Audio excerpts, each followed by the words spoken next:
Assalamualaikum warahmatullahi wabarakatuh. Anak-anak, bagaimana kabarnya hari ini? Alhamdulillah, semoga kita selalu sehat jasmani maupun rohani ya.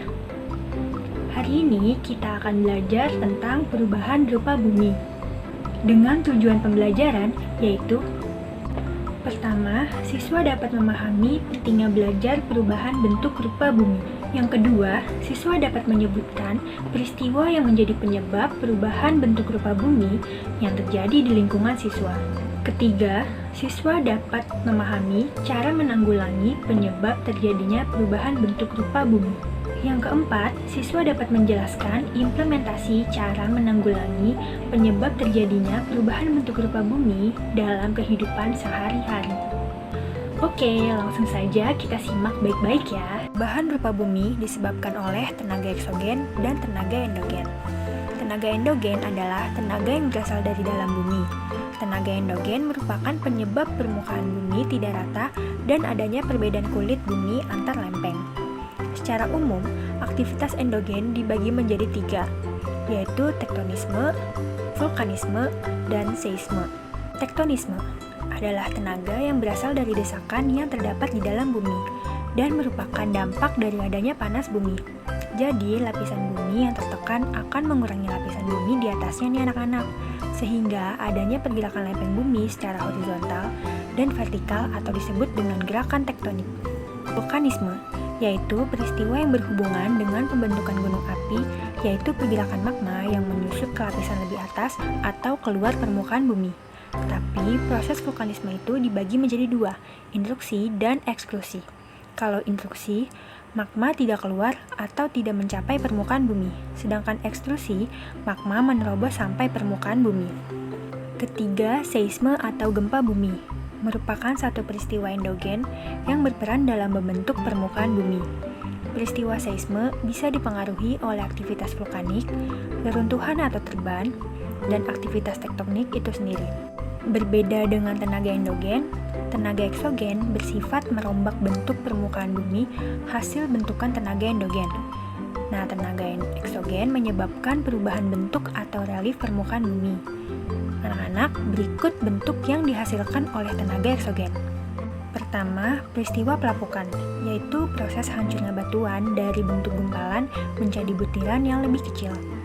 Pelapukan juga dapat dipengaruhi oleh air, di mana terdapat lapisan dari gumpalan batuan yang larut dalam air. Yang kedua, ada erosi dan abrasi, atau erosi akibat air laut.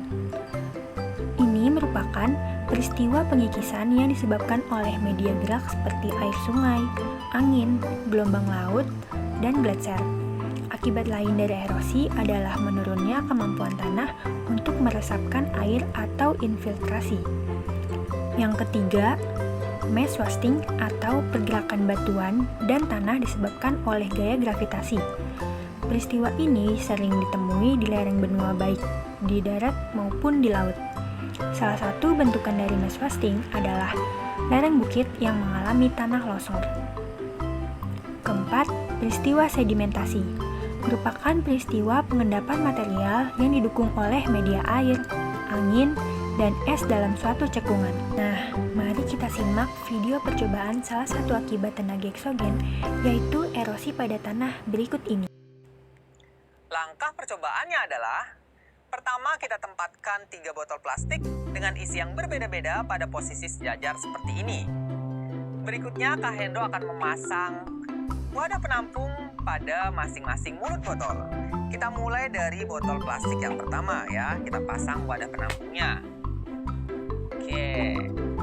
Nah, berikutnya pada botol plastik kedua, kita pasang wadah penampungnya. Botol plastik kedua merupakan botol plastik yang berisi tanah dan serasar.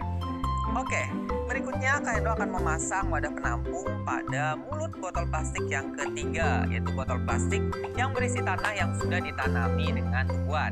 Oke, kita pasang. Nah, ketiga wadah penampung sudah terpasang pada mulut botol. Sekarang saatnya Kak Hendro untuk menuangkan air.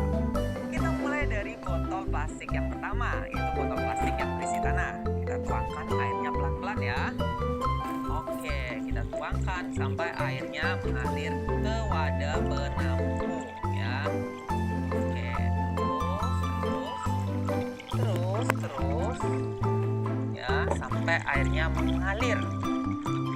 Oke, kita tambahkan lagi. Iya, nah airnya sudah mulai mengalir ke wadah penampung. Kita tambahkan lagi airnya sampai air pada wadah penampung bertambah banyak. Cukup. Nah, air dari botol plastik pertama sudah tertampung di wadah penampung. Berikutnya Kak Endo akan mengalirkan air pada botol plastik yang kedua ya. Kita tuangkan airnya perlahan-lahan. Oke. Nah, kita tambahkan airnya ya. Ya, kita tambahkan airnya.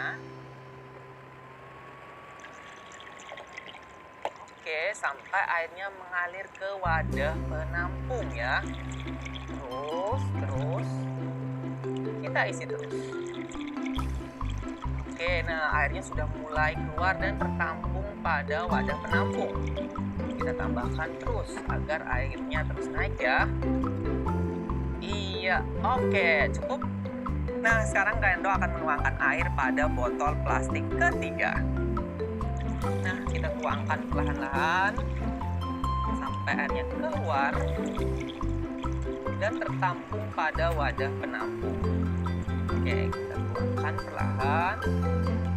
Terus ya. Oke. Oke, kita tuangkan terus.